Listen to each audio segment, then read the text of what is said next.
आत्मा अमर है, कर्मों का न्याय कैसे होता है।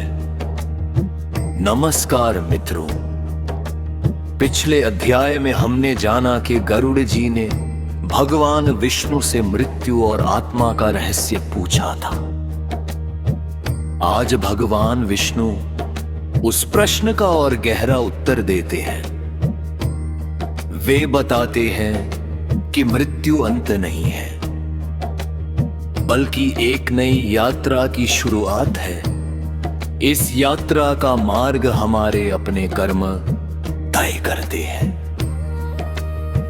आइए जानते हैं गरुड़ पुराण के दूसरे अध्याय का रहस्य।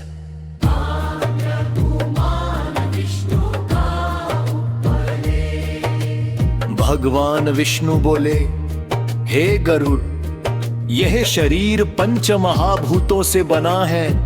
एक दिन यह नष्ट हो जाता है, लेकिन आत्मा कभी नष्ट नहीं होती। आत्मा न आग से जलती है, न जल से भीगती है, न वायु उसे सुखा सकती है। वह शाश्वत और अविनाशी है। इसी कारण बुद्धिमान व्यक्ति केवल शरीर की चिंता नहीं करता, बल्कि आत्मा के कल्याण का भी प्रयास करता है।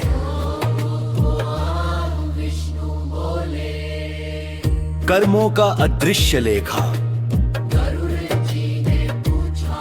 प्रभु, यदि आत्मा अमर है तो फिर उसे सुख और दुख क्यों मिलता है? प्रत्येक विचार, प्रत्येक शब्द और प्रत्येक कर्म का लेखा रखा जाता है। मनुष्य चाहे संसार से कुछ भी छिपा ले, लेकिन उसके कर्म कभी छिपते नहीं। सत्कर्म आत्मा को प्रकाश की ओर ले जाते हैं, दुष्कर्म आत्मा को दुख और अंधकार की ओर ले जाते हैं। जीवन का उद्देश्य। भगवान विष्णु समझाते हैं कि मनुष्य जन्म केवल भोजन, धन और भोग के लिए नहीं मिला है। यह जन्म धर्म का पालन करने, दूसरों की सहायता करने, सत्य बोलने, दया रखने और ईश्वर का स्मरण करने का अवसर है। जो इस अवसर का सदुपयोग करता है, वही जीवन को सफल बनाता है। भगवान विष्णु कहते हैं, मनुष्य का सबसे बड़ा शत्रु उसका अहंकार और है। धन, पद, सौंदर्य और शक्ति पर अभिमान करने वाला व्यक्ति सत्य से दूर हो जाता है, लेकिन जो विनम्र रहता है और धर्म के मार्ग पर चलता है, उसे अंततः शांति प्राप्त होती है। गरुड़ जी का अगला प्रश्न।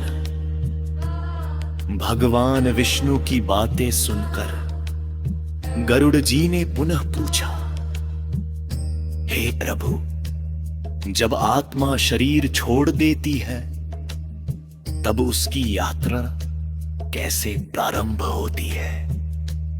क्या उसे तुरंत उसके कर्मों का फल मिलता है?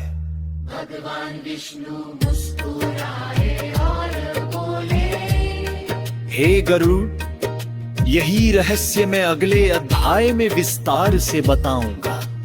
अध्याय 2 का संदेश। इस अध्याय की मुख्य शिक्षाएं हैं। हर कर्म का फल अवश्य मिलता है। धर्म, दया और सत्य जीवन के सबसे बड़े धन है।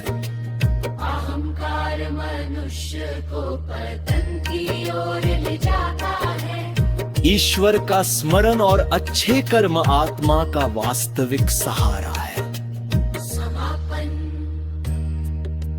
मित्रों, गरुड़ पुराण का दूसरा अध्याय हमें याद दिलाता है कि हमारा हर कर्म हमारे भविष्य का निर्माण करता है। इसलिए ऐसा जीवन जिए कि जब यह शरीर साथ छोड़ दे तब आत्मा को पछताना न पड़े।